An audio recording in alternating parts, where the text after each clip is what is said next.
I'm Michael Hayden. Tonight I'll be introducing Heath Clinton. Heath Clinton is a transplant to Oklahoma in 1977. Is proud to be an Oklahoman and even more proud to be able to serve the great state of Oklahoma. The software entrepreneur is president of Phase 2 Interactive and has been with the company since 2000. In 2007, he was part of the start of the team that successfully built a banking software company. Heath also serves as president of a new directional drilling software company partnering with Phase 2. Heath holds a bachelor's degree from Oklahoma State University and earned an MBA in 2003. Heath is a representative or a recipient of the Journal Records 40 Under 40 and the OKC Business 40 Under 40 Awards. A graduate of Leadership Oklahoma City, Class 24, and Leadership Oklahoma, Class 21. He currently serves as the Calm Waters and Leadership Oklahoma City boards and has served in various capacities with Prevent Blindness Oklahoma, Young Life Oklahoma City Memorial Marathon, the Oklahoma City Chamber of Commerce, and the Oklahoma State Chamber's Technology Advisory Committee. Heath enjoys the sport of triathlons, competing in multiple races per year. He is proud to have completed his first Ironman triathlon in 2008. He most enjoys spending time with his wife, Elizabeth, stepdaughter, Kylie, who is 7, and his toddler, Caitlin, who's 18 months. Please join me in welcoming Heath Clinton.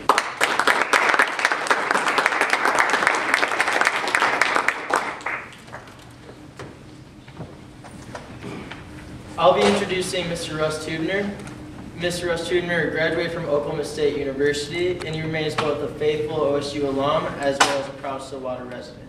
Mr. Tubner founded his first company, Tubner & Associates, in 1983, and within 15 years his business had developed 4 product lines: ANET, Corridor, FaxGate, and ESP.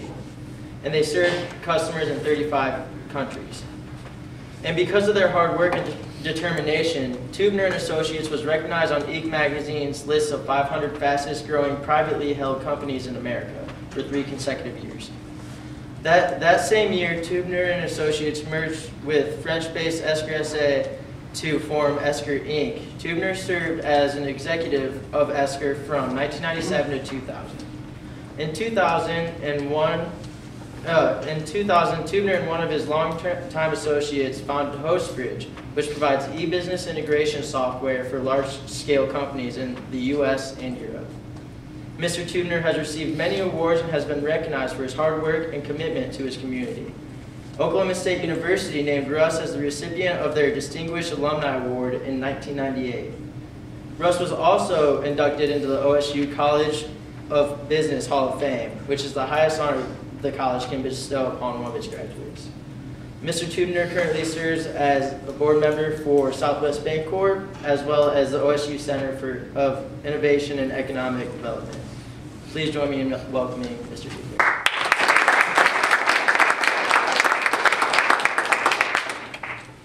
Hello, I'm Melinda Mercado, and I will be introducing Mr. Stephen Wood.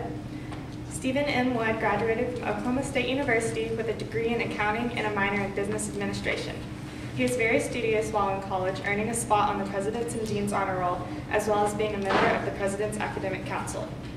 His areas of interest and expertise include entrepreneurial development, invention, design, business startup, funding, manufacturing, process optimization, multi-department communication, and executive reporting.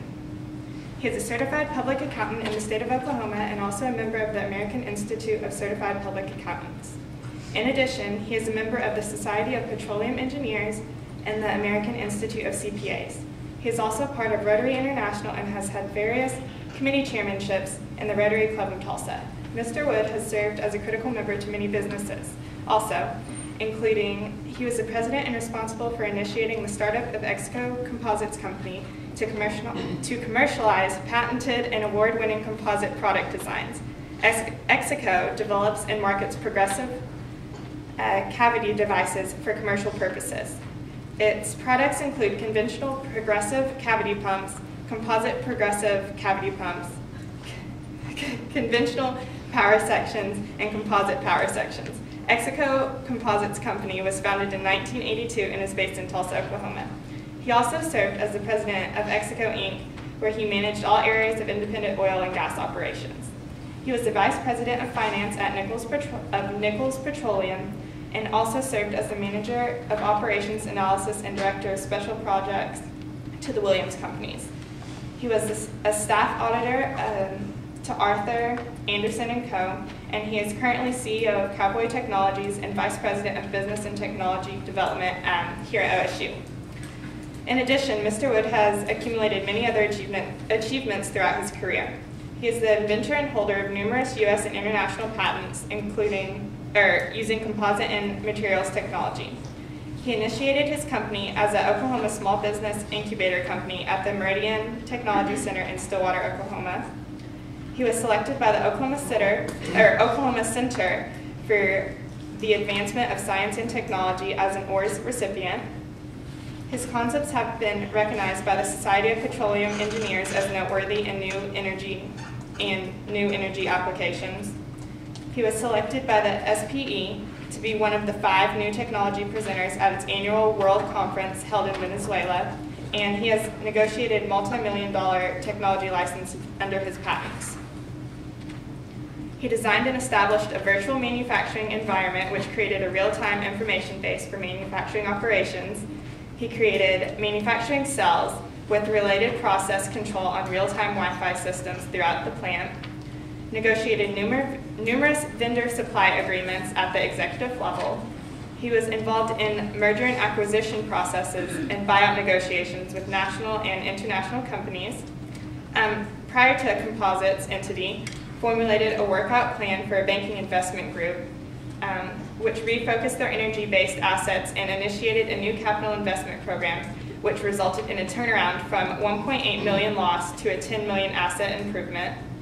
Managed the operations analysis group within the Williams Companies group, and finally developed a profit optimization plan for the Williams Companies, which automated and created a least cost decision model incorporating mining, chemical plant processing, distribution alternatives, and sales values. Please give me a hand in welcoming Stephen Wood.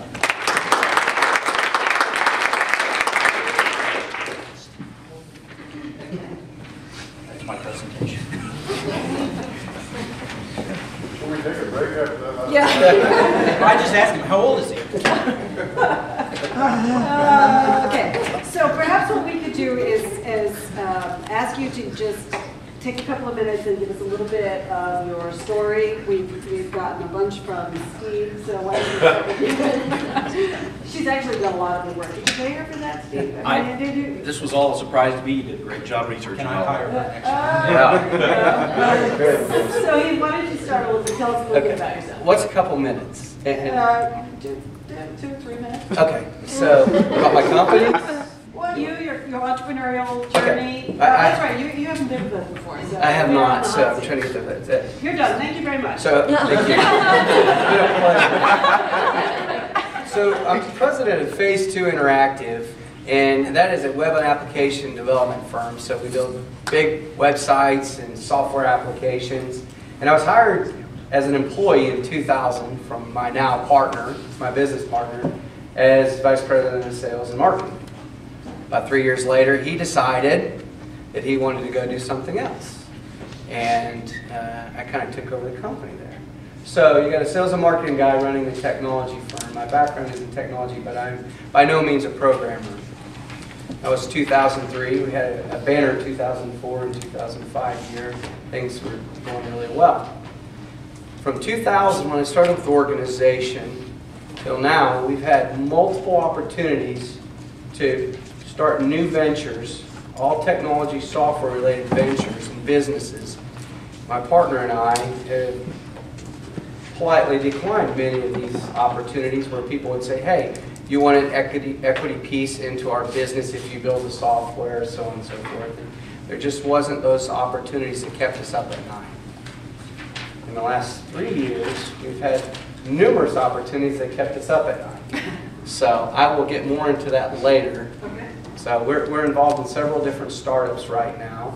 We have acquired a firm and we have shut that firm down a few years ago. So I've been through that. We have played an equity position in the banking company, which we still own an equity position in that. That firm has since acquired a pretty significant round, about $4.2 million of venture capital. So that was a really neat experience, and that company is still moving forward. We're not operationally involved in that anymore.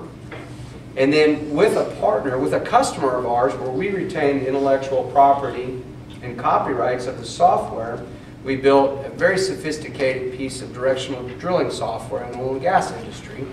We again retained the rights to that program where the client paid us for that, and we agreed on a handshake. I'm planting seeds here. We agreed on a handshake about 3+ years ago that if we wanted to commercialize this software, that we would do something together. How's that working out? We're doing something together right now. And in our own working, I tried for 3 years to commercialize that software and couldn't get our partner to move forward. 2 years ago, we started building our own company. We see phase 2, our company, as a platform to do other entrepreneurial things and build other companies. Our company can do really well, but as professional services, when the economy is doing really well, we do well, but when it's not, we don't do as well, so it kind of expands and constricts. So we're always looking for innovative ways and other ways to build wealth, create opportunities for our employees. So that's why we've been really aggressive at building and trying to start new companies. So we started building our own new company and our own new technology platform about 2 years ago, moving pretty hot and heavy on that, taking a lot of the earnings from our company, in 2009 was kind of a downtime, and investing in this new company. I'm laying the picture out here for you, what we've been doing. This spring, after 3 years of trying with my oil and gas partner, they pop up, they find a client in Houston and say, let's go. So I'm trying to get this other thing off the ground, and here's this great opportunity that just happens to sit on my lap. So we're juggling all those opportunities right now. So I hope that kind of lays the landscape of kind of what I've been doing and kind of what we do as a company. Steve, why don't we go to you for a little bit of your entrepreneurial background, and then we'll go with Russ. Okay. I'm going to keep it in the context of my last exit. Okay, which is great. Zogo Composites, kind of compress my bio a little bit here. We did have a proposition all along to have an exit. In forming the composites company, it started as an entrepreneurial effort. But I ended up very early in the proposition with 2 partners that were really somewhat lions in the venture capital business. One was a founder and co-partner of Energy Venture Inc., which was the company that bought Weatherford International, built it into the multi-billion-dollar company it was. So I had one lion on one side, I had another Boston-based investment house on the other, and there was little Steve Wood in the middle. And so that gives you a context of the arena I was in, because these people were serious investors. They were serious about an exit. They were serious about looking for exits. I wasn't that serious about it. I started the business thinking it would be an operational unit, and that there would be a longevity with it beyond a traditional 4 to 7 year exit horizon. And for that, it proved for interesting times on the board of directors, and we'll come to that probably later in the discussion. So as you think about technology companies, or even lifestyle companies, you're going to cross a point where you have partners, as Heath and Russ will tell you about. Heath already has. And so those partners become an integral part of your life in your decision making on your boards. And in my case, quite honestly, it was a windfall and it was also a negative. I wanted to sell the company to one group of buyers. They wanted to sell it to another group of buyers. I thought for the long term, my selection process was better, but I was speaking to giants of the industry. So I have to admit that my opinion was out of an order of 3. I think my opinion was 4th. But ultimately, it was a good exit. It was a monetarily favorable exit. We sold to Schiller Blackman AG, a European oil field company, and they're continuing the business through their Vico Drilling Tools business in Houston, Texas.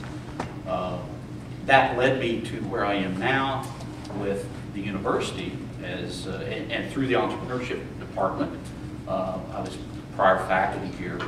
And so I'm looking at business all the time in context of how do we launch a business, what's its value proposition, and you always need to be anchored in your exit considerations to what your value proposition was in your business.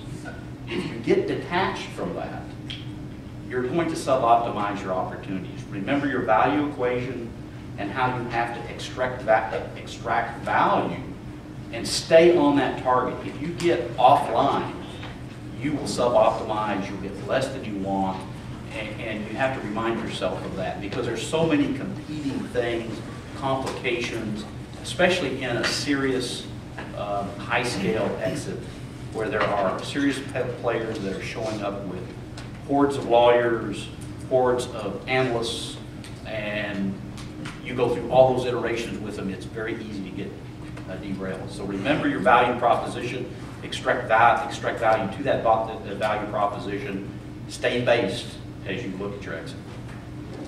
Yep.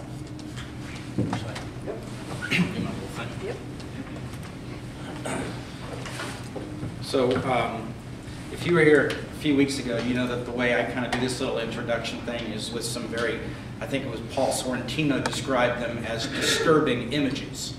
I have another collection of disturbing images for you that we're going to talk about the dilemma of exit and harvest. So we'll be much more interactive in a minute. So I'll kind of keep my head down. I have a bit of a narrative I want to tell you using some images.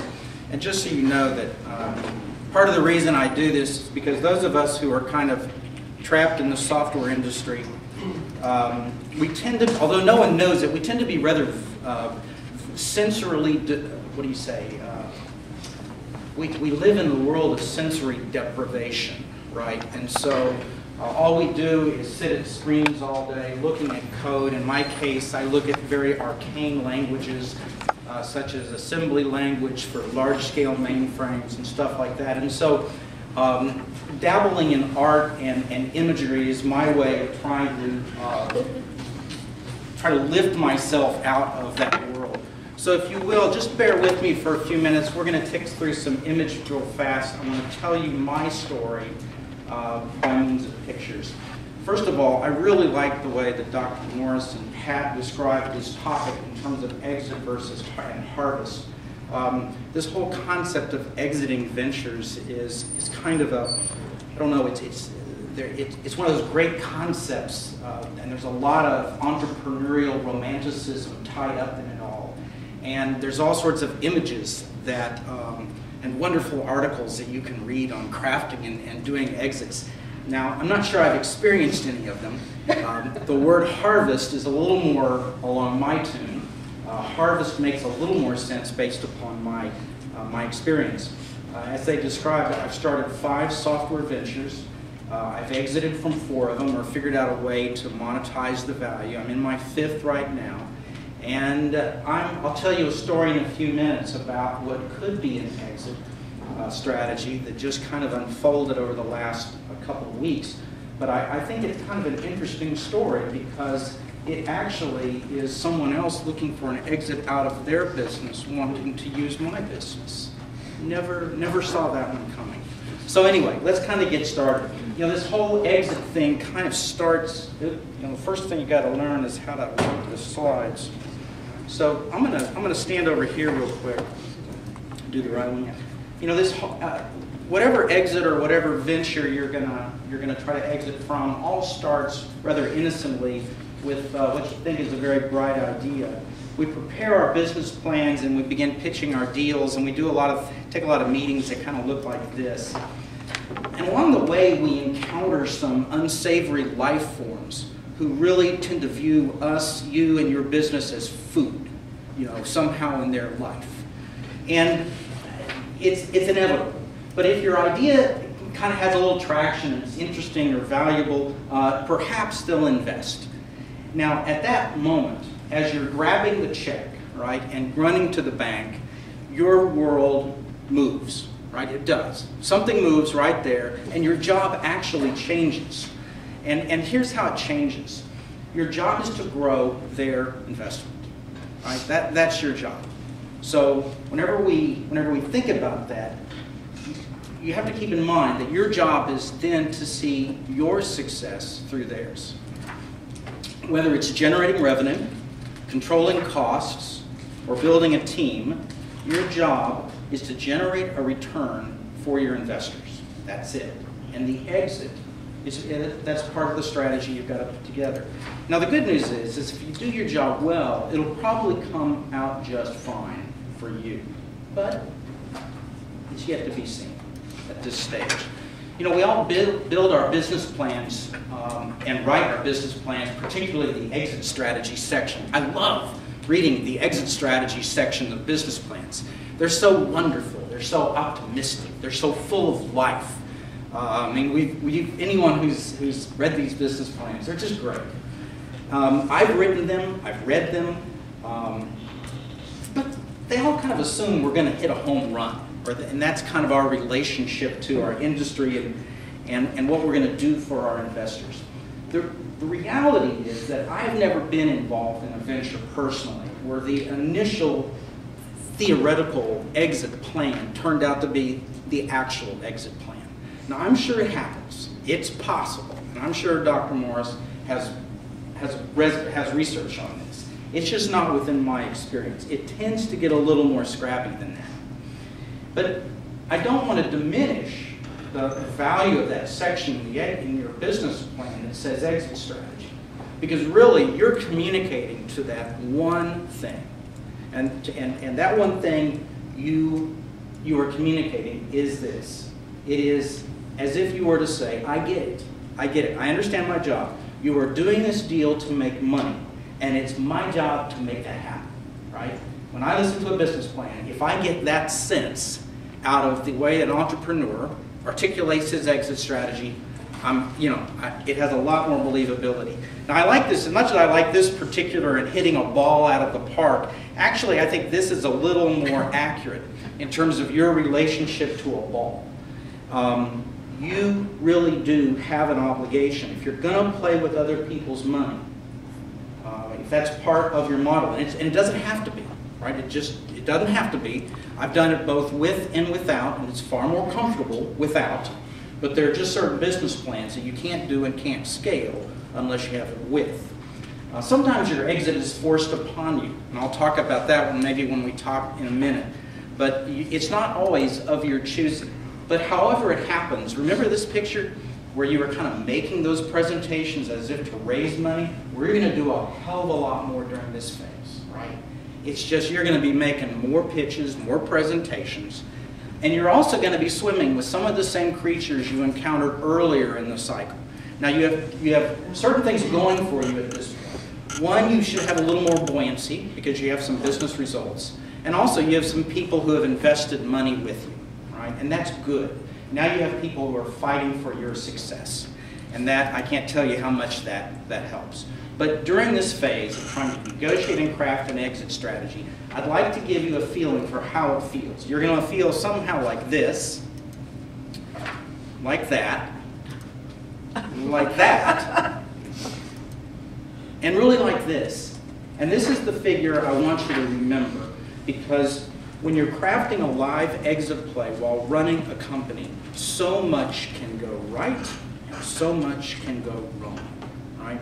And remember that it's a viable negotiating strategy. If someone's trying to buy your business, I've seen this happen, and I've had a little bit of this play run on me where they can start to consume so much of your time and energy kind of doing the due diligence, doing this, and checking out this, and let's go do that, or whatever, that your business results suffer. Now, who does that hurt? It hurts you, because you're implicitly lowering the price of the deal, right, for the guy on the other side of the table. And that's kind of an odd phenomenon that when you're in the middle of it, it's kind of tough. So the real point here is, in my experience, is the number one job when you're actually going through this phase of business is run your business well. Because if you run it well, you're not only going to maintain the value, but you stand a fair chance of growing the value. You're also going to be burning the candle at both ends, and it's not just your candle you're going to be burning, it's your team's candle. All right? So you want to enter into this process with your team rested and time it, if you can, at a nice time in your business cycle. Because if you're at a downtime in your business cycle, it's gonna get tough. So you don't want to do that. So let me click through a few more. So let's imagine that we're going to do the deal. This is where it gets personal. Now this is what it really feels like. All right? I can't decide if I like this one or if I like that one. Because I've experienced them both. It's just this feeling like you're jumping off the cliff, right? You have the oh my God moment where you go back to the hotel and you call your wife or your husband and you say, what did I just do? I just signed this onerous 2-inch legal document and something's going to happen and I hope I like it. The reality is your exit is also going to feel a lot like this, because there are very few clean exits these days. And especially as when Pat was describing businesses where the entrepreneur is a critical part, they want to keep that entrepreneur engaged. I was talking to a party 2 months ago about who was interested in our business, and the number one thing they wanted to know was, what are your plans? And they weren't really asking me what my plans were. It was kind of a way to tell me what my plans were going to be. So, that's just the way those deals work. But when it all comes down to it, I think it really, the 4 times I've been through it, it always brings me back to a couple of questions. And the 2 questions are, what do I want for me, and what do I want for others? And I think that really boils down to kind of one of those maybe questions that's very personal, and that is, what does true north look like to you as a person? Because these things do get personal. My answer is, of course, yes, I want to be juggling dollars at the end of the day. That's a great feeling. But really, it's got to be about more than that for me. It's got to be about winning as a team and somehow about crossing a finish line together. Because crossing a finish line by yourself as an entrepreneur, my experience is a rather lonely experience. So I look forward to the questions. Great, thank you.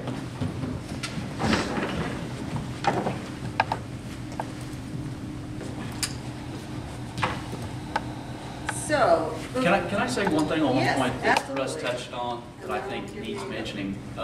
If you're dealing in technology areas, and even some that lifestyle business, if you're the creative force and really have a unique take on it, often on exit, will they not want you in harness? They will paper you with non-compete agreements. And so I wanted to get the other side of that coin out, because you're going to face, and I know I faced them, the piles of paper you sign not only are the closing documents, but they're also the documents that say, hey, the thing that brought me here as an entrepreneur, that gave me spark, that I really loved and believed in, suddenly I can't compete in that space. It disappears. It disappears. And so you should be prepared for that. Many people, that is the big shock of an exit, is that not only can I not, I'm going to get money, but now suddenly I can't play in the space that I love to play in. Can I amplify that? I think what Steve just said is very, very true and matches with my experience. When I sold my first company, in order to craft that sale, I had 4 products under one corporate structure. I had to take one product out and split it off, and I sold that to a company in Denver, or raised some outside money to recapitalize that company, moved it to Denver, and they took on a life of their own. Then I had another company that had 3 products. That's when I sold to a publicly traded French company. Now, when we did that deal, I ended up serving in an executive capacity for the worldwide entity.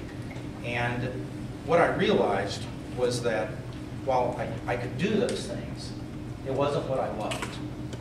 I ended up doing things, sitting on airplanes, crunching spreadsheets, taking endless meetings with accountants and lawyers to do follow-on M&A plays and things like that.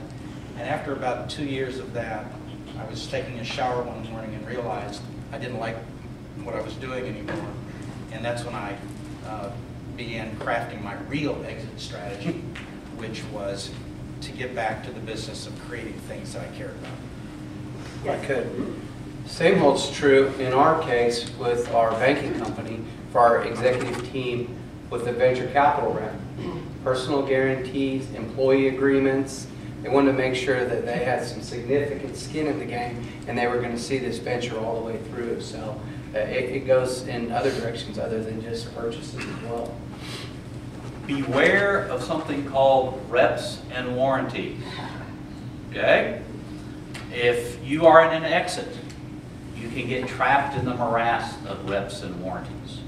You do not want to make representations or warranties that could come back to haunt you. In fact, the best agreement is one where there are no reps and warranties. It's what you see is what you get. Those are. Well, reps and warranties can be not only stated, they can be implied things that people take away that they think you have represented in the transaction as to the performance level of the company, the performance level of the product, the design science. I mean, it can be anything. It can almost be any element of a business.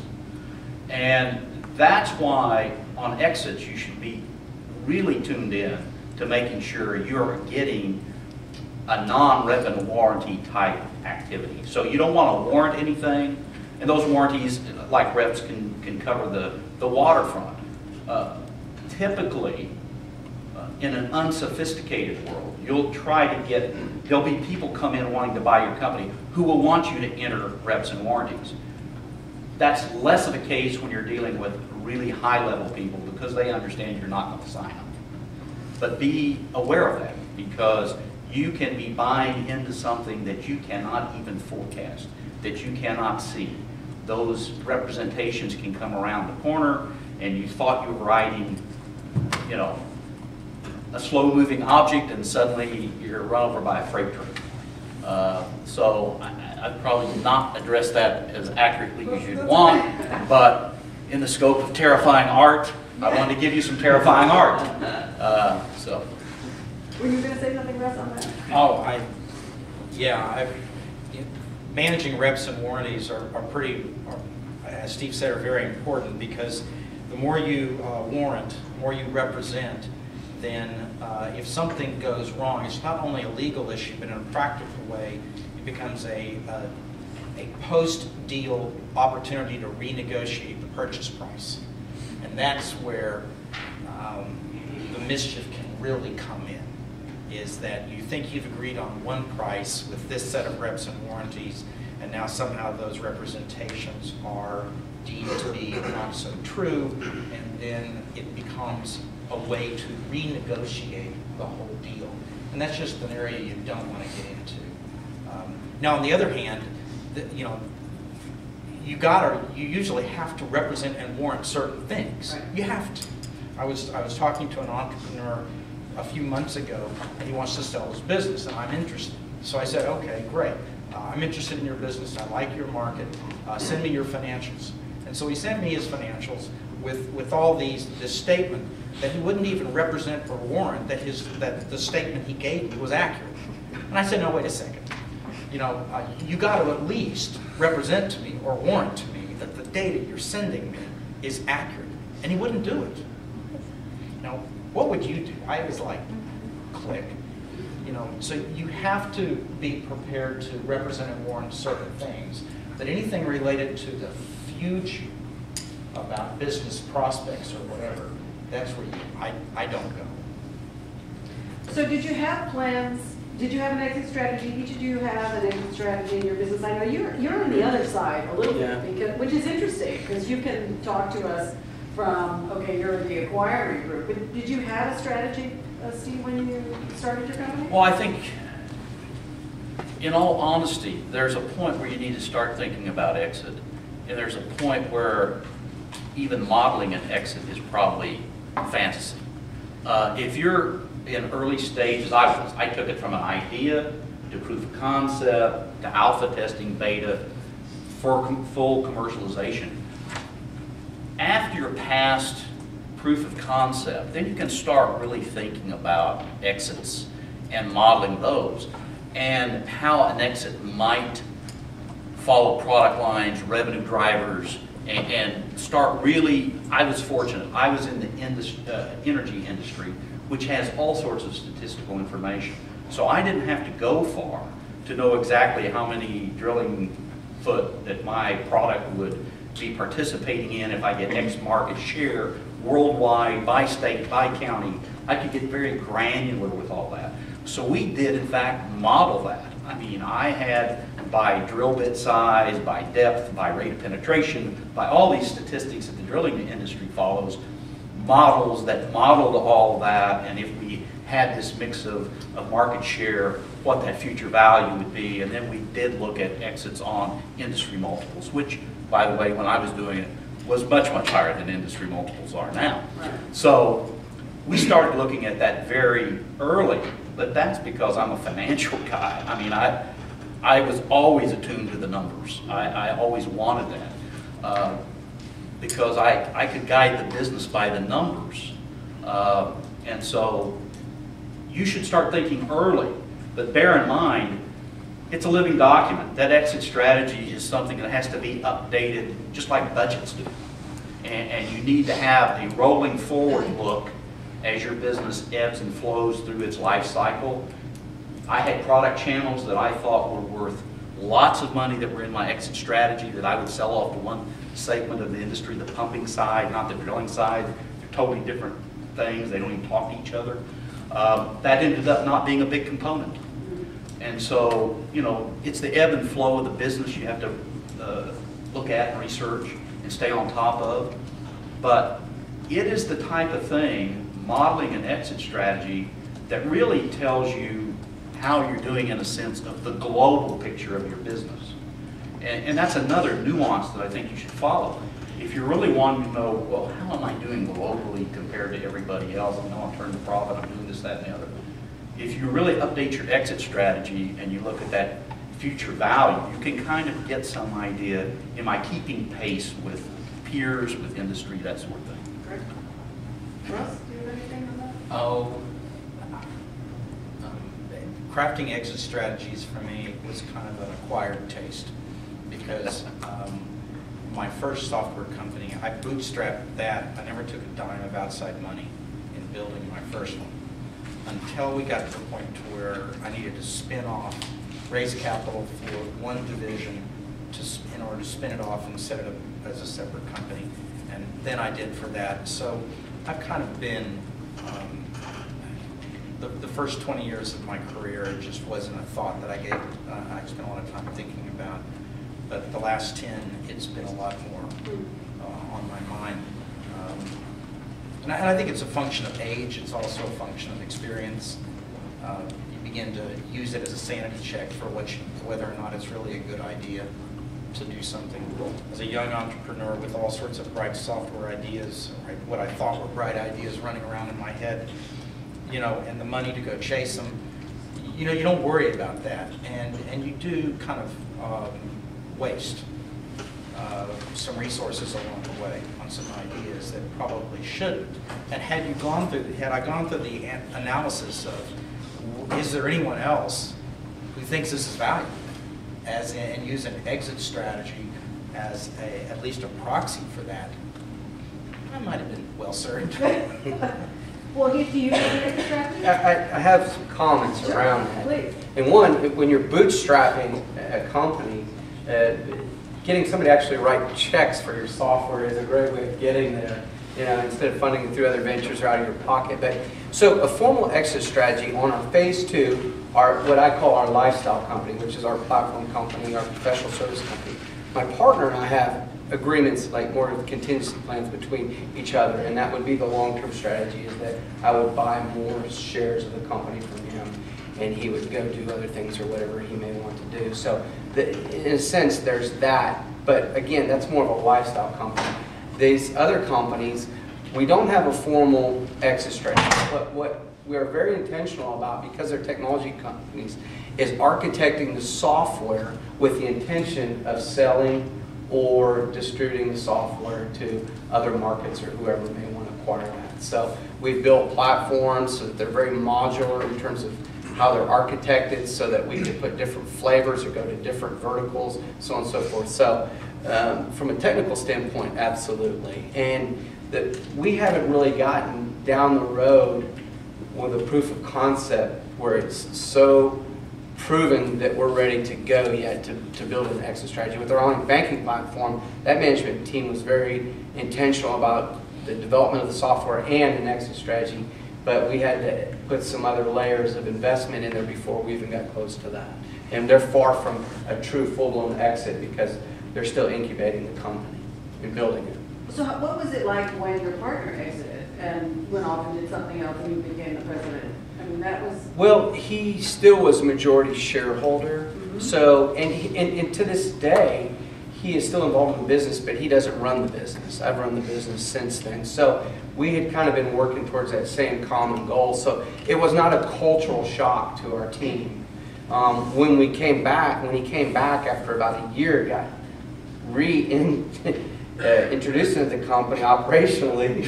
I know why you're laughing. And then we go buy another company, and that's a whole other thing. When you acquire a company, there's so much more than the financial side of it. You've got cultural differences, you've got processes that you've got to work out. We took a very creative bunch and tried to mash them with a very technical bunch. So you've got two different sides of the brain and try to mash them together. They have different styles, they have different work philosophies and everything else. So there was a great lesson learned there from an entrepreneurial standpoint, but also from a human dynamic standpoint and from a cultural standpoint. And I watched it all play itself out, you know, and then you just got to say, and then you look at the dollars and the outflow, cash flow, and you say, you got to stop the bleeding. But then you'd win some business. But you didn't really have a really good plan for processing the business when you had it because they all weren't in sync together. Those deals feel like a train wreck happening in slow motion. Slow motion, and you see it on your people's faces. I mean, so just give you some reality from a failure. I mean, that was a great lesson learned, and we survived it. You know, we survived it. In fact, some of the folks from the company that we ended up peeling off and dissolving, I still work very closely with a lot of them. To this day, I use a lot of them as contractors. I refer them lots of business. They're great people. It's just their skill sets and the process by which we did it was not a success. And I think we're a little bit ahead of our time. When entrepreneurs start businesses and then they sort of take a look at when it's time to exit, some people say it's like a separation anxiety because they're like your children, and how can you possibly let go of the business? Did you have any of those senses, or what was your sort of emotional or sense of what it was like to exit a company you started? Mine was very emotional. I was very torn to the point of finally being so exhausted I was compliant. I mean, you know, you can, some of these get really into, and Russ can attest to that. I don't know as much about Heath's businesses, but these get really intensive. They can get protracted. My exit in the last company went on for almost a year. We modeled the business every way that everybody wanted to look at it over and over again. I had invested a lot in it. There were discussions about ongoing employment that I may or may not want. I mean, all these things ebb and flow. And bear in mind, you've got your family around you all this time too. So they're all in, you know, sailing on a ship they thought was going to keep going off in this direction. They built their life around it. They built it around your routine. Suddenly that's all changing. And so, yeah, I think Russ can talk to this, but from a startup through a business successful enough to have a really well monetized exit, I've gone through every emotion. I mean, at times I wanted to give it away. At times I wished I could pass it on to heirs and just let them handle it. I mean, you go through every emotion, and you should expect that. You should expect to be put through that ringer because it's tough building any business and sustaining it, as you know, Pat.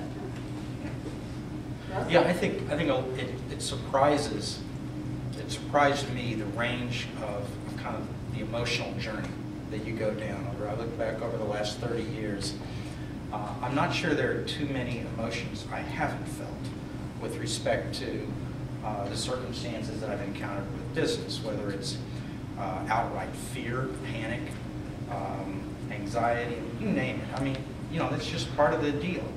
And it's okay. I mean, you wouldn't be human if you didn't experience all that along the way. And it exemplifies the fact that you care. I think each of us are kind of unique in the way that we approach our business, not us, but everyone is.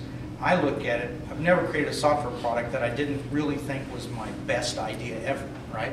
So, and it doesn't matter what it was just that I was confident at that time. That was the best idea I had at that time to build a company around. And so I get pretty attached. And so, yeah, it's kind of hard to, you know, kick someone out of the nest or sell something that you worked so hard to build. Ultimately, I think I finally realized that my personal value is from a clean sheet of paper to profitability, not necessarily from profitability to scale. So, and there's less anxiety for me, honestly, in that creative phase than the scaling phase of the business. And I know that's a good fit for me. Mm-hmm. So when you were going through the negotiation process, are there any tips or what were some of the pitfalls that you came in? I know the reps and warranties, it's sort of like an indemnification agreement where you agree to give your life if something goes wrong in the next 2 years, and you just sort of tick those days off the calendar. But what were some of the negotiating strategies that you employed or issues that you came up with as you were going through your exit? I'll throw in one. The first time I negotiated a deal, I got my attorneys involved too soon. And I've learned over the years that if I can't sit across the table from either the buyer or the seller and put down on one sheet of paper the deal points in language that each of us can understand before we ever spend $1 on attorney's fees. If we can't do that, the deal is not going to happen. So the transaction cost is going to be so high that you don't want it to happen. So, and that kind of served me well, because there was one deal in particular where I had to go back and reference that deal sheet, you know, multiple times to say, you know, your attorney is proposing X. That is not the deal we agreed to, right? These words that we agreed to an initial, this is what they mean to me. What do they mean to you? And you have to rehash it. So constantly keeping a business focus is key to me. You have to have competent legal counsel involved at the right time. But doing it too early or thinking that a lawyer, that your attorneys will act as an accurate proxy for your business interests is not a good idea. I actually have an experience that parallels, kind of follows on what he's saying in another context. Don't think that every high-profit, favorable venture that you're in is going to end up in a harmonious exit. I actually have been sued by partners for one reason, and they told me I was going to make too much money. They wanted to redo my deal. And this was the one that I had done the turnaround that was mentioned earlier. They were losing $500,000 a month. I turned them around and make it $1 million a month. All in a year. They sued me because I was too successful. So, you know, life isn't always cut the way you might think it is in the business world. There's scoundrels out there everywhere, and you can't always protect yourself from them. So I got out of that fine, but it was an exit that was unplanned. It was an exit because I was never going to deal with those people again. And after a significant amount of legal fees that they paid, not me, ultimately, I had a monetized exit. But so you find exits in all flavors and shapes, and they're not always good. I don't want to paint picture here that all of us are always talking about really, you know, wonderful exits, that life is grand and all you got to do is build a business and you'll have this monetization event that sets you on a path of wealth that you can pass down to generation after generation. They don't all turn out that way, even when the business model is correct and successful. So Heath, when you buy businesses, I mean, when you were talking about that business where you were trying to bring the two different cultures together, in the negotiation process, did you have any stumbling? A few. I mean, there was obviously the accountants working through the financial numbers and putting a deal together. But in something that was in your content before, as we were kicking off, there's motivation on both sides, and then there's perceived value. And we walked into a situation where the company was potentially going to be dissolved because of other interests. They had a book of business, they had clients, they had staff, and they wanted to keep them and the brand intact. So they wanted somebody to acquire that, and my partner had this vision for quite a while to do something very similar to this. So in his vision, at the time, it was a great fit. So that was a pretty clean transaction. But if I could, just for a moment, talk about something that we're going through now, and it's not related to the exit, but it's actually the formation right now. And you've got, it's a very complex negotiation in the formation. And we started out with owners and term sheet, a 2-page term sheet, and that was a pretty simple thing, and we had our marching orders, and we've been moving down that path. But, and attorneys definitely have a role, but remember that they work and they represent you, and ultimately, if you can sit across the table from your partner and work through a lot of that stuff, knowing and understanding who your partner is and what they stand for. I mean, it's got to be a win-win. That can go a long way, and I'm in the middle of that right now, and I don't know what the outcome is going to be. But we all believe there's tremendous potential down the road, but we got to get through this first. Well, I actually also in my negotiation, I had issues with the attorney and with our attorneys who were both operating in everybody's best interest. And actually the person who acquired my firm and I walked outside, redid the deal and walked in and said, here's the deal, write it up. And it was a challenge for the attorneys because they, you know, they were trying to do what they were supposed to do, but sometimes they sometimes get in the way. I think Russ's advice on that is absolutely correct. If you're dealing with people that you can't have a one-on-one outside of legal representation, then you probably shouldn't be in a transaction with them anyway. So, you know, don't get lawyers involved too early because they feel an obligation to protect you against something they don't even know yet. So suddenly they're protecting you against everything, and that complicates the deal, even if they're well-intended. Yeah, and it's the well-intentioned part. I've seen this play out where we've negotiated a deal, and then of course the people that we hire are lawyers and accountants. They want to demonstrate their value add, right? Exactly. And then the other party has their lawyers and accountants, and they're working hard to demonstrate their value add. And so they're in there knocking heads about this and negotiating fine points about this, trying to you know, essentially get bragging rights for deal points that they have added in or chrome that they've added onto the deal. And there comes a point in time where you just have to say, this is nonsense. I don't care about the chrome that just got hung on the deal. I just want the deal, right? So I think you also just have to manage your professional service providers as an entrepreneur very carefully during that phase.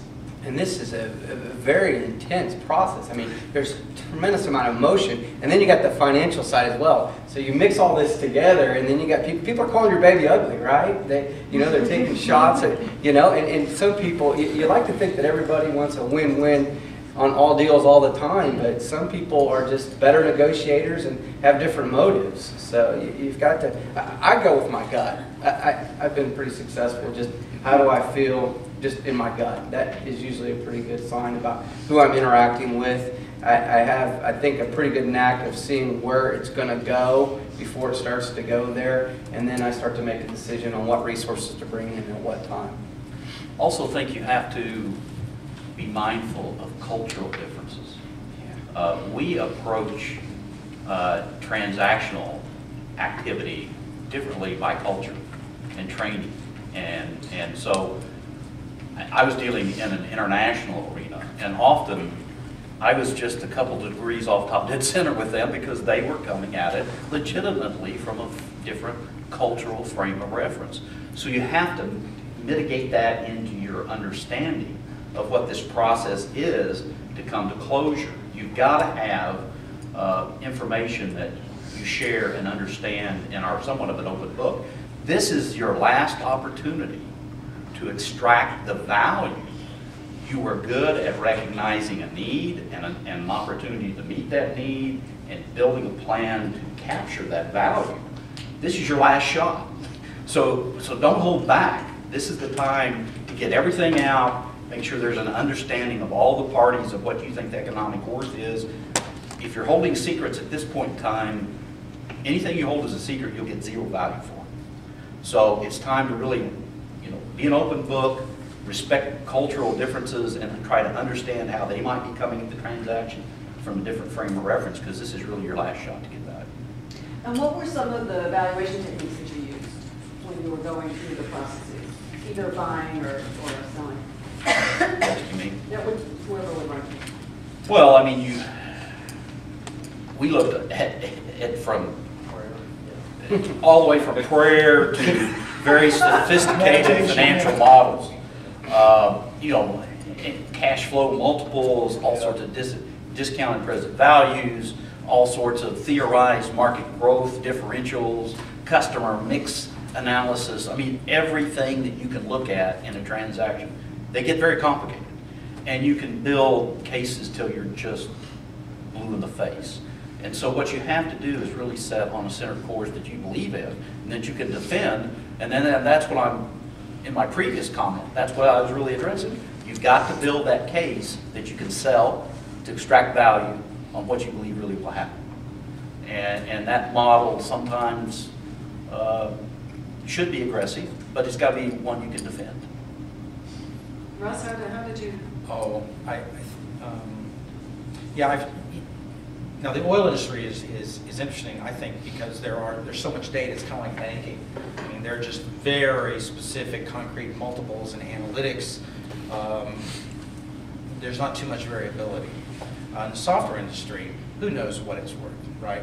Now, it turns out that there is kind of a band, at any point in time, there's kind of a band of valuation that holds true. There are outliers on either side, but in the software business today, it's 3 times this, or 4 times that, or 1 times this, and whether it's EBITDA or revenue or a common one in our industry right now is a multiple based upon recurring revenue or maintenance fees. So every industry kind of has those, and there's some common metrics, and you kind of hope you're going to be an outlier on the upside and pray you're not going to be an outlier on the downside. But it's good as a sanity check as an entrepreneur to make sure you know what those are at some point in time. I mean, as you monitor the big business, I like Steve's proposition that you update the proposed exit kind of almost as a routine thing. And as a measure of how well you're doing. That's right. Okay. How about some questions from you? Yes. This one's for Heath. You spoke earlier about acquiring a business and shutting it down. Did you guys know going into that process that you were going to shut that down, or did it play out over a course of time that you were going to shut that down? That's a great question. And to piggyback on the previous question, the valuation was, we hired a CFO that does business transactions, and we did all different kinds of multipliers. We went through their financials, the balance sheet, statement of cash flows. So we had a snapshot of how their business was performing as that entity today. And then we said, well, we've got all these clients, all these relationships we can cross-sell. There's upside, so that's a value to us. And quite honestly, as entrepreneurs, it was cool. It was sexy, it was fun, it was new, and fundamentally it made sense. Can we go out and sell it? Well, we're pretty confident that our clients will buy these services, and they overlap so closely. You've got interactive ad agency work, right, your background, and then you've got technology, right? Other firms have done this, some have failed, much bigger than us in other markets, and some have been successful. Most of those big companies actually split off again. They had their creative interactive agency, and then they had their software development firms, right? So anyway, we tried it.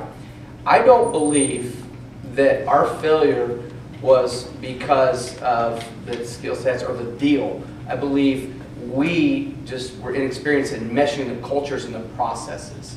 And I think, because there were periods financially, so the answer to your, short answer to your question is, no, we did not expect that. We gave it a run for quite a while, and we had periods of profitability in there. But it was very disruptive to our core competency, which was software development. And we lost people as a result of that. So we decided, let's shut this down and focus back on what we know best, how we manage. We built that team back up. Now, you look at all the different variables in that whole situation. You lost staff, you lost market share because you were distracted. But at the end of the day, we learned a lot. So when new business opportunities came up outside of our core competency, then we have stayed away from those. Other questions? Yes, Ron. Especially this question is for Steve Wood. Based upon your experience to the international market, like America and Europe, these countries are very developed in economy, and the business in these countries are very developed comparing to Africa and Asia. Do you feel any difference on the exit strategy for the American company or the European company comparing to the Asian company or the African company for the exit? Are you saying that should there be an exit strategy difference? Yeah. Well, I really haven't been involved in a lot of developing country exit strategies, to be very candid with you. But value is value. I think I would not propose that because it's a developing country environment that an exit strategy should be developed and launched differently. Now, there may be some attributes of politics and regulation that have to come to bear that have to be considered in that. And that really can drive an exit sometime almost by itself. You see a pending political situation change, that may drive an exit. But I would say other than the regulatory, political type arena, the exit formulation really shouldn't be different. Question? Yes, Krista. Pat spoke earlier about the emotional attachment you have whenever you start your business and take it through the organizational life cycle. So my question is, what happens if your company goes through the decline period? We've also talked about how difficult it is to say no and knowing when to stop. So what kind of variables do you look at to determine, okay, is it time to get out?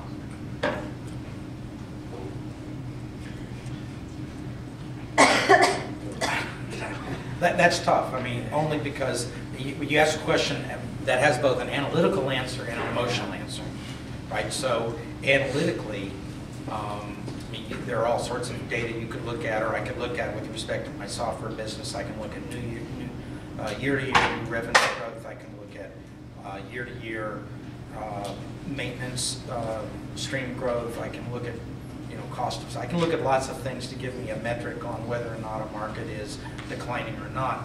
Now, that doesn't mean, though, as an entrepreneur, where you're very attached to something you've created, you're always going to look at those numbers objectively. Sometimes you don't, right? Because we, as entrepreneurs, tend to be we're not necessarily risk takers, but we are rather optimistic, right? And so we tend not to look at. I've had to catch myself and make sure my CFO always knows that if I'm being overly optimistic, please beat me over the head, with the balance sheet or the P&L, so that I really get. I mean, there are certain times where people around I just told them, don't be subtle, right? So you just have to kind of protect yourself from that. There is no protection from the disappointment you may feel when a business you've created tanks or declines or dies, right? That there's nothing that prepares you for that. You just get through it. Victor? This is especially for Russ or Heath, especially in software and the customer fusion curve, I mean, as in the early innovators or the early majority or the late majority and stuff, when do you think would be the best points to actually exit a software company, especially considering those type of stages that fusion curve? That's a very well articulated question. And I think it also, I'm not sure it's the same for every industry, or for every idea, but it kind of depends upon where your skill set is. So for example, I know that after doing this for a while, I know that I have a certain, my strength, if I have an idea for a new software product, my real value add personally is from, you know, the sheet of paper or the napkin we draw the original idea on to the point of generating revenue or then to profitability. Now, that's probably for me where I need to be thinking about exit right there. Because I know that scaling the business, the operational part of the business, for me personally, unless I have an exemplary team around me, that's not really my deal personally as an entrepreneur. So, so it kind of depends what you think you want to be, that your core competency as an entrepreneur, how far you want to take it. You know, in the software business, there are, if you time it right, you know, after you sell to the early majority or kind of the early adopters in the marketplace, that's a good time to conceive of an exit strategy. After that, you kind of go into a trough where the technology becomes, you know, there's always something new out there, right? So, and in the software industry, one of the industry analysts named Gartner has something they popularized called the hype cycle. And so the two best places to sell are at the first peak in the hype cycle. And then what happens after the first peak in the hype cycle is it is going to go down. That's a trough in terms of selling opportunities. And then your next potential opportunity is on the upside of the hype cycle once you've actually established that in large organizations and it's a real revenue generating profitable machine. So I look at those 2 points. So I'm further behind in my career on the curve of selling companies, but as phase 2, our base company, not our products companies, which aren't that far along, we're a professional services company, and we've been fortunate enough, I guess it's more of a compliment, but in the last few years we've had 3 different inquiries from organizations that were interested in acquiring us, but we don't really have assets. What we have is a book of business and people and talent. So in these situations, these organizations were interested in our talent. So my partner and I look at that and see what's the valuation, and lots of different ways to crunch numbers and do valuations and so on and so forth as a debt-free company, but that wasn't appealing to either of us. And with those transactions, then there's going, obviously, well, not obviously, but they were interested in having myself and key personnel to continue on down the road. And that just wasn't, at that point in my career, something that I was personally, professionally interested in. So there's the valuation of where you're currently at today, and also what do you want to do personally that it would directly impact me financially, and then what my future would look like with this new entity. So I hope that kind of lays a different perspective on that from a different viewpoint. Yes. Is it more difficult to sell a venture or have a venture bought or product bought? For example, you always entertain the ideas that somebody wants to buy your software, but you don't really want to sell it at that time. But whenever you decide to sell it, maybe nobody's out there to buy it. That's a problem.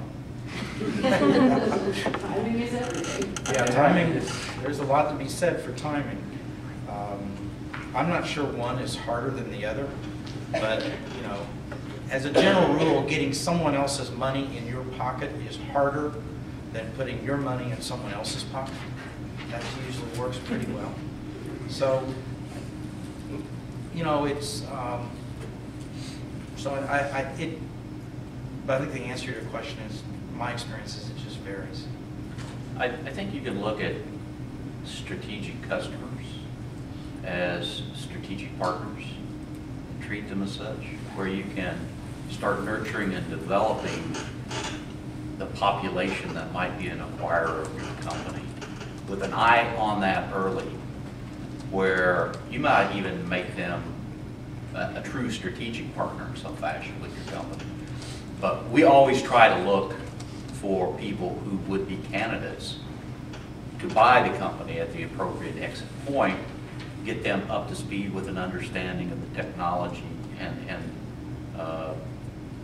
not only do they become good customers from doing that, they could become good candidates to acquire the company. Yes. Oh, sorry. Go ahead. Well, I was just going to say, I don't know if we're ever going to, if this is the right time to talk about it, but understanding a buyer's motivation in a transaction is extremely important. You know, the apparent motivation, the motivation that is represented, is not always the real motivation. In fact, rarely is it what they do. Because and it's not that there's any duplicity or anything like that. It's that there's just, it's very natural that, you know, we go in and we don't want to let that other person know how much we really value what it is we're trying to buy. And so we say, oh yeah, I'm interested in, you know, this or whatever, but you know, it's only worth this because my motivation is that. Well, that's not always the case. So spending enough time with the person to really understand that their motivation is key. And probably my most recent reminder of that was a couple of weeks ago. I was at a trade show and I was speaking. So I did my little speaking gig, and a guy came up to me afterwards and said, "We've really never met. My name is so-and-so. You know, I own company X, and I know company X. And company X is a good company." So we start talking and we go off and eat lunch. And he looks at me, he says, "I think you should buy my company." I go, "You're nuts. Because I'm this big and you're this big, right?" He said, "That's just money." Great. I said, "So why? Why in the world would you want that transaction to occur?" And he gave me kind of an answer, and then, you know, it's the why question. Why do you want the deal? Whether it's you wanting the deal or they want the deal, why do you want the deal? Well, it turns out he's 10 years older than I am, and he wants to create a legacy. He wants to make sure that the 30-year software company that he's built has life and vitality after he chooses to retire. Little did I know, he's shopping for an exit strategy. And so he's looking in the market to try to find someone who will act as the caretaker and builder and grower of what he's created. So I don't think I ever would have understood that until you just asked that question. Until you really, and that to me, that's question number one, is why? And once you know the why, and they know your why for the deal, then all sorts of things become easier. Yes. When one company is acquiring another company, what is the significance of the compatibility of company cultures when determining the valuation of the company being purchased? I think it's big. I'm just speaking from my own experience, if I really thought that a company had a very compatible culture, I'd probably give it a premium. If I thought it had an incompatible culture, and not necessarily that it's good or bad, it was just different, I'd discount it. Because you just know that it's going to take management time and attention to sort out whatever stuff is going to happen. It's going to take, you're going to lose people, you're going to take your eye off the ball in so many ways. So I would apply a discount to it. That onus is really on the acquiring company, in my opinion. If they're going to acquire a company and they're willing to pay for an entity whose culture won't integrate well, you know, they're going to end up with consequences, and you can't really be a monitor or an arbiter of taking care of that. Beyond what you hope to protect for your employees, you may have some, or key people may have some affinity for them, and hopefully they come out well in this culture transition. But that's really an acquirer's evaluation and responsibility. You can't really do much with it once you've passed it on. So I have had some experience with past employees who will call me wanting help, financial help and otherwise, because they didn't pass through that gateway very well into the new culture. I think it's there's so many variables. It's so situational. Some acquiring companies may not be concerned with the cultural change. They may not see the value or nor want the people. They may want to put their own people in it. They may want an asset. It just depends on the nature of the business and the transaction, and it all goes back to the value and what it is that they're acquiring, the value they place upon it, and what their long-term strategic goal is for that new business. So let's take a situation that's maybe a little more, less glamorous, something that's not technology. Three of you all have technology-centric kind of business, or did. Let's say I was one of the entrepreneurs that came in earlier this semester, Elaine Zanotti, and I've got a wine bar in Stillwater, Oklahoma, and it makes money. I'm not getting rich, but it makes money. What would you advise me to be thinking or doing in terms of the whole exit issue? Well, what I would advise you or Elaine is to, first of all, just answer the question, what do you want? Why'd you start it? You know? Do you want to exit? I don't assume that someone does. I mean, in fact, the vast majority of people, I think, who start businesses, that's not really what they want to keep it. They want to own it. They want to operate it. They like it. So I guess that'd be my first question, is to sit with Elaine and say, what do you want? What do you really want? I'm not assuming she wants to exit. I'm assuming she's running a business, just like you say. You're saying she shouldn't even be thinking about exit? Shouldn't be planning for it? She should wait until she's in a situation where she has to exit? Well, no. But the first question is, what does she want? And I couldn't tell from, if Elaine knows what she wants, then, and she's going to exit sometime, then sure. I mean, so everybody's going to exit sometime. Absolutely. I think we need to address that in a different scenario. Not scenario, but different frame of reference. What is Elaine going to get? And it's a lifestyle business. She's going to get free cash flow on some multiple. She has no really technology. So she needs to be very mindful of free cash flow, keeping profitability up, not overindulging the business in extraneous capital investments, those sorts of things, if she has a profitable business. You know, if she's not thinking of an exit at all, then she'll be probably taking the cash out to enjoy it as a lifestyle business. But if she's really thinking about an exit, she's going to be selling on cash flow multiples.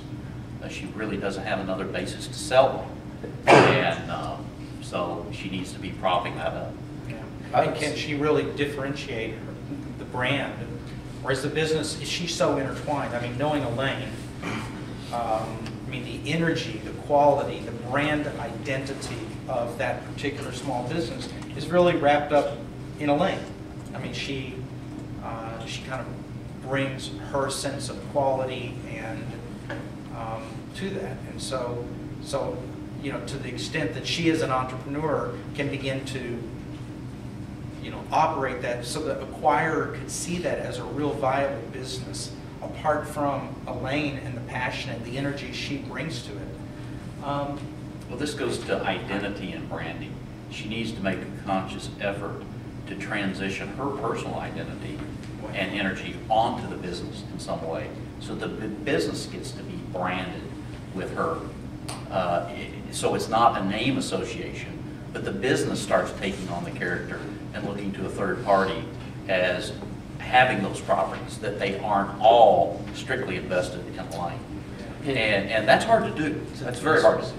And does she aspire to open another location, either in the same market or another market? Does she own the property where her business is located? Is there a place that she could invest into that piece of property? So then at some point with the exit of the business, there's also the assets. She could lease back the property to the new owner. There's just lots of different ways to build a little bit more of the asset that could be for sale at some point at exit. Now, what I was looking for is more what you said, Steve.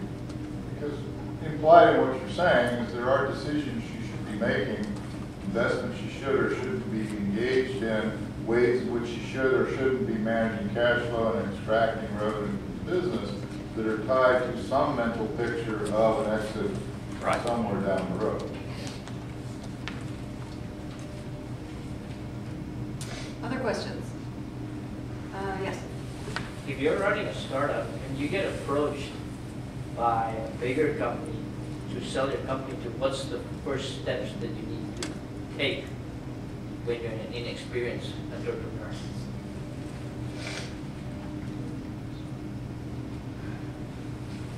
When you're approached by a larger company? Yeah. Well, I think early on you need to really get to the term sheet. I mean, everybody ultimately has to get there. So understanding the terms of sale that they're proposing is very important. So I would get right to the chase. I wouldn't do a lot of dancing around with a suitor without coming to a term sheet fairly quickly, especially if they're the larger player in the relationship, and ask them to come forth with really what their deal terms are. Because large companies have the capacity to stretch you out. They have the capacity to elongate the negotiation and look for weak points or things that they can use to lower value. And you really don't want to give them that much time. I mean, you really want to bring... Not all offers to buy are genuine. Absolutely. Yeah, absolutely. And I would also add, outside of legal advice, accountants and so on, find, you said an inexperienced entrepreneur. Find an experienced entrepreneur as a mentor, somebody that's been there, that you know, cares about your best interest, that you can go to and seek counsel and help with the process. Based on the same two past questions, let's say you are a startup entrepreneur, you've been running a somewhat successful business over the past few years, and now you are approached by another company that wants to buy you out. But at the same time, you're thinking, in the long run, maybe I can make more money, maybe I can enjoy doing what I'm doing now. How do you weigh out, how do you evaluate that decision on somebody looking to buy you out versus staying in your baby, so to speak? I think that answer is almost as personal as people you could ask it to that are in that place. For me, it was real hard to put numbers on that. I mean, you get to a point where you think, well, I can be comfortable. And then, you know, I sold my business 3 or 4 years ago when being comfortable meant something different than it does today. So you see, you see changing times all the time. So, you know, I don't know how to answer that effectively other than say, it really is a family type discussion. What you're talking about is something that you've asked it in the context of yourself, but you really have to be asking it in the context of your larger circle, and that's your family and what that means to them. Because believe me, if it has a negative impact on the family, it's not a good deal for you. I mean, ultimately, it's not a good deal for you. Russ, did you have a... No? Josh? We've touched a lot on the exiting and the selling, buying. Can maybe one of you elaborate more on the processes involved with what might be considered harvesting and extracting what you can out of the business before you close its doors, if that was the track that you had to take, Heath, and the processes involved, and maybe when that's more appropriate to do that instead of the ability to exit or sell. Well, again, for us, it was a cultural disruption, and financially, it wasn't working out. We had periods of profitability, but again, the culture was extremely disrupted. The processes were not going well. We would continue to try to refine them, and we just felt that it was time. So what we had to do was basically just dissolve the company and let go the folks that were a part of the acquiring company. We kept a couple of them, put them in different capacities in our other company, but it was a pretty simple transaction operationally. Emotionally, it was horrible. I mean, many sleepless nights. They were great people. They're very talented. It just didn't work out. Financially, we took it in the chin. It took us a while to rebuild up and service some debt, short-term debt that we acquired. But we don't have regrets. I mean, we tried it. It didn't work out, and we survived, which we're very proud of. So I hope that answers your question. But your question was, you're going to take the company, you're going to close the company eventually, but in the between now and then, what are some of the strategies to take maybe value out? early on stages of when you realize this is going to be happening to you or your company? What are the processes, the thoughts that go through your head? How do you start managing that, mitigating it until you get towards the end? Well, the only one that I've done that really fits that pattern was in one of the oil downturns. I didn't want to lose any employees. I didn't want to let anybody go. And so I set up a field service unit business and launched that in those times thinking we could, spread our people into that business, find contracts, do things. It was a disaster. I mean, we really, the heartstrings were overriding the financial strings. And what we did do correctly is we talked to our people and said, we'll keep you employed as long as the cash flow allows us to do that. We made them very aware of what the cash flow situation was in that business unit we had launched. And we were successful in letting all of them transition to other businesses that they found jobs in. So we were real lucky. I mean, we were able to just basically phase that business out. But that's a sinking ship is really hard to know which way it's going to list. So you really have to talk to your people. You have to keep them informed. You have to, first of all, come to a reality yourself of how long you could survive. So you've got to really be on top of the numbers. I think we worked harder to keep updated on those numbers for an entity than any entity I've ever been involved with, because we had to manage it down to the penny, every payroll, and to keep everybody paid, everybody happy, everybody out seeking a transition. And it took us about 18 months to shut that down.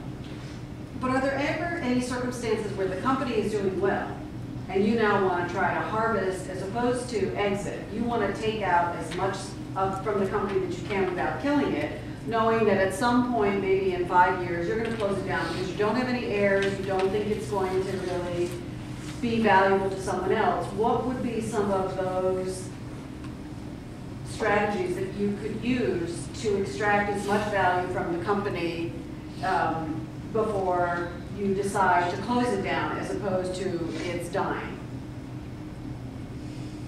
Is that? I like that too.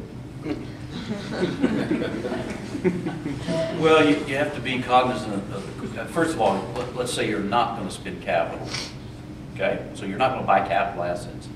But you also got to have a mind, what does that do to your maintenance cost? And as this equipment ages, you want to make it last 5 years when it was basically tired and worn out 3 years ago. You always have to have an eye to that transitional thing. Capital is the big issue when you're wanting to harvest, because that's the thing that takes the most money in lump sum out of your business as versus you taking it out of your business. So that and you just dispense with any ideas of expansion, you dispense with any product development ideas, you dispense with any new market entry. Those are just off the table. And so, and you're writing cash flow and you're playing that dangerous game can I, without doing that R&D, without doing that customer pioneering and that product pioneering, can I keep my customer base? And these software guys know about that a lot more than I do. And keep people. Yeah. So that's the trade-off you make in trying to balance harvesting in the sense that Pat has defined. I never did it, but one time I looked very closely at setting up part of my first company and essentially using an ESOP structure in order to transfer the ownership of the company to employees to create a de facto buyer for me using the assets of the company to do it. So I didn't do it, but in terms of creating a relatively tax efficient scheme to be able to do it, that was one that I seriously considered. I actually know of an engineering company who did just that. They sold the company to the next generation of sort of they were probably 30-year-olds who really wanted to buy the business. And so they bought the equity in the business that they did through the assets in the company. But that's how the owners were able to extract value out of it. I've also seen paid-up life insurance used. Yep, there's lots of it. Where the founder was aged and knew it. He had heirs that wanted the business, and so they just bought a lot of paid-up life insurance. Using the assets of the company. Yeah. That's an interesting strategy. Yes, Rock in the back? Besides what's going on inside the company, do you look at the economy at a macroeconomic standpoint when you're making your decision to exit your venture? For instance, do you look at some statistics over job creation in the economy, growth rate in the economy, consumer confidence index? Are these statistics important for you to make your decision? Yes. It's probably more important maybe if you were in a consumer market or something that was really demographically driven. But yes, I think that's a point very well made, that you have to look at the macro picture to really understand the timing associated with conceiving of an exit. Now, in my business, I don't necessarily look at the demographics, population demographics, but I do look at kind of the census of prospective companies out there. There's a fair amount of compression, for example, going on in the industry in terms of the number of data centers that really exist. They're becoming larger but fewer, and that's both a reflection of the economy in general, as well as certain innovations in technology that let us get away with that. So I look at that's kind of a demographic sort of thing. What's the universe of customers and consumers really look like? On your question about macros, natural resource companies use that a lot. We used it a lot in the energy business, was the macro trends, because the economic climate forecast years out very closely mirrored demand for natural resources. And so those became integral in our models. We did follow that. Any forecast by American Petroleum Institute or anybody that tracks those sorts of things, we watch those, and they're really not consumer-based. They're kind of an aggregated consumer base, if you will. But those macro trends we did follow, we did account for in trying to quantify that to an exit. But generally those timelines are stretched long enough that the actual timing of the event is too hard to gauge in that span. So I don't know, I never really went back and looked at how effective that would have adjusted anything. You know, at the moment, when you have a willing buyer that's capable of buying, that's the driver. We talked a lot, about exiting, harvesting, stuff like that. You talked about needing to know what you want when it comes time. But say you start a business, you're growing and it's going good. and you get the opportunity to harvest or exit or get acquired, and the dollars are in front of you, and you realize you didn't really decide what you wanted to do with this business when you started. I mean, at what point did you say, I want to have this business for my family in 100 years, or I want to make some money on this business and move on? At what point did you make that decision? You know, like talk about the Koch brothers said, absolutely never, absolutely over our dead bodies will this company be a non-family business. Well, obviously they made that decision a long time ago. When did you make that decision? I made a decision that it would be a family business, but not all my board of directors made that decision. So often in a perfect world, you can say, yeah, I want this to be an operating entity that can pass generation to generation. But then when you bring in outside capital, it's no longer universally your decision. And so that's the decision point swings in whether you're building a business from internal growth and your own capital investment, or whether you bring in third parties. Once you bring in third parties, that paradigm, that whole dynamic changes, and individual choice really has to be weighed against the consequences of trying to force your will on partners who've invested in good faith that you're going to take the optimistic or the most opportunistic monetary return, not based on what your personal desires are. You really have to face that in the technology business for a couple of reasons. But our family business, if I really think of what was the business of my family, as I grew up, it was the insurance business. And that's the business, when I graduated from OSU, it was, well, am I going to go get into the large-scale property and casualty insurance business, or am I going to go do this technology thing? And, you know, so had I done the family business thing, I have no doubt I would have had a different set of experiences, and I'd be sitting here probably extolling the virtues of family-owned businesses. It's just, and I think they're wonderful. It turns out they skipped a generation, and now my son is back in that business. So, but it's just, I'm just not in that world. And the family-owned businesses and software businesses in general, that's just kind of an odd, you just don't see that combination a lot. You do see it some, but not a lot. Well, I know when I started my business, I knew from the very beginning that my goal was to sell the business and harvest and exit. So I made that decision very early on, because I didn't have any children to leave it to. But the question is, for me, would be to you is, when did you decide that you were going to sell, or that selling your software company was an option? I mean, did you do that from the very beginning, or? No, I didn't do it from the beginning in my case. It was kind of a progressive revelation that I decided it was probably in my best interest. Now, I actually sold my first software company in something, I think it falls in the category of being a forced exit, but it wasn't forced, but it was forced in kind of an odd way. And that is, the fourth product that we developed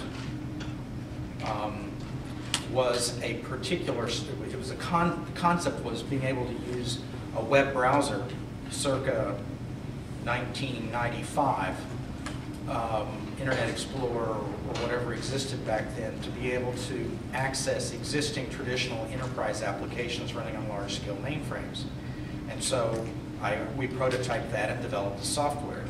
Well, the trouble was, I also hired a research company called IDC to go out and do the research on the market.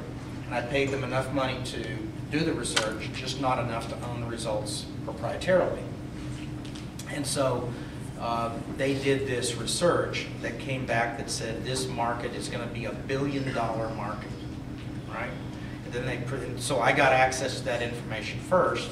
Then they proceeded to try to sell those reports.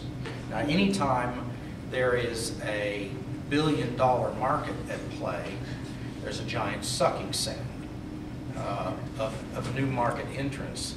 And so I found myself, you know, in a capital fight, right? So I discovered a market, But if I wanted to be a market participant in that market, now, never mind that I didn't believe it was going to be $1 billion market, right?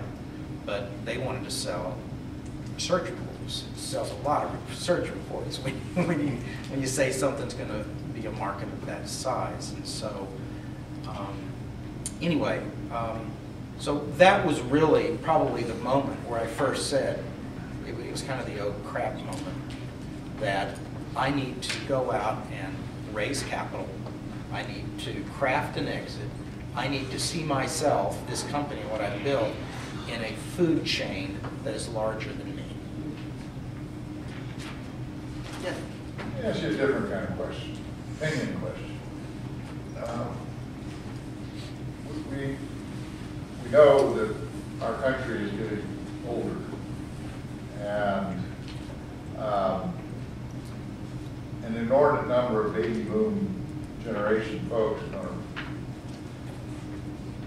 to be retired. Many of them own small businesses with no exit plan. I'm talking large numbers. What do you think the implications of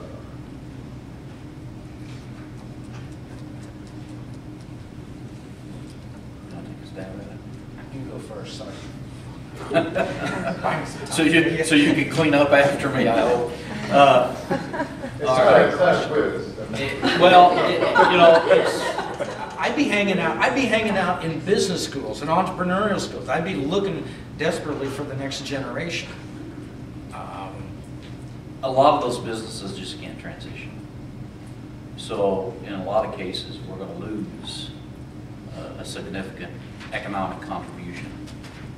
I think it creates some aggregation opportunities for people that are astute at identifying commonality among what may look like disparate private businesses that could be aggregated into some common critical economic mass. And you may even see some venture funds develop around that. But what it tells you is you sitting in the audience really have some opportunities out front. You should be pioneering, getting to know some of these old folks that have businesses, because I know personally some that have transitioned businesses very economically to younger people and on very favorable terms. And so that may be a way that your entrepreneurial bent is satisfied in a different way. Maybe it's not out of whole cloth.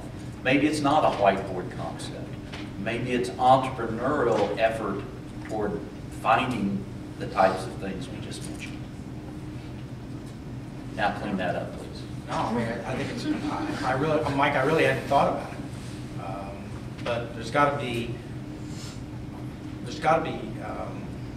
a lot of opportunity there for creative, innovative entrepreneurs to go out and figure out how to help that generation monetize the value of what they've created by being the next generation for them.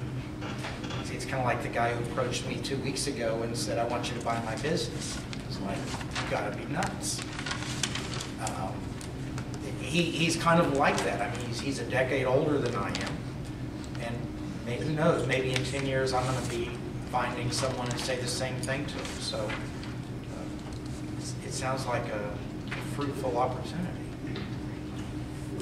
In I think it was 2007, there was a big article in the Wall Street Journal about the gap of the baby boomers that will be leaving their businesses and how the next generation is not equipped at that time. And it's equipped, it wasn't a maturity thing, it wasn't a hard skill thing, it wasn't an education thing, it was a lack of management maturity according to this article. So I think, and I'm in a business forum with 10 other business owners, and we've been together for about 8 years. We get together for half a day a month. It's facilitated by an ex-retired CEO, and 2 of my peers in that group that are about the same age as I am. One's a family business that's looking to move, but 2 of these individuals now are actually looking at buying out somebody that's older that's looking to get out of their company. and it's going to be an earn-out situation because they don't have the capital right now, but they're going to put some capital down and they're going to do an earn-out, and the seller is going to do very well, and the buyer's got to work really hard and hopefully add some innovation to that business to take it to the next level. So that's my opinion and what I'm observing. I'll also say, just as a footnote, that I sat in a forum this morning, unrelated to that, with a fourth generation, $250 million business in Oklahoma City, a 50-year-old business, fourth generation, the CEO and the president, and that's a very rare situation, but innovation. And their father was in this, it was a leadership forum, and their father was in the room as well, and they talked about how they needed to have a different plan than their father had, than their grandfather had, and that's how they built the company over the years. And I found it fascinating, and it got into their cultural, their values and all that, but there was consistency all along with their values and their culture and everything. But in terms of how they want to grow the business, two brothers also, add that to the dynamic as a president and CEO. It's a pretty fascinating story. Get to know some local accounting firms. These guys, these small accounting firms, they have clients that fit exactly the class that Mike was talking about.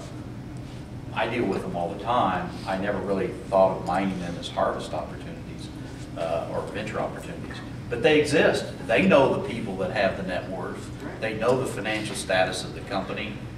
They know what are good deals, and they know the clients who really want to transition. So get to know some of these regional accounting firms, maybe some in your hometown or in a larger metro area that you may know. Pioneer that a little bit. Just come in and be honest with them. Because I know in the accounting profession, we're facing transitional problems because of this age difference and demographic difference. I'm also on the board of AAA Oklahoma, and you know, I'm there specifically for an innovation injection that they need. They realize that they've got a generational gap, and so they're looking at ways of connecting and transitioning. So all of this is going on all fronts. What Dr. Morris has said is just happening around us every day, subtly in some parts, but not so subtly in other parts. So what have we learned?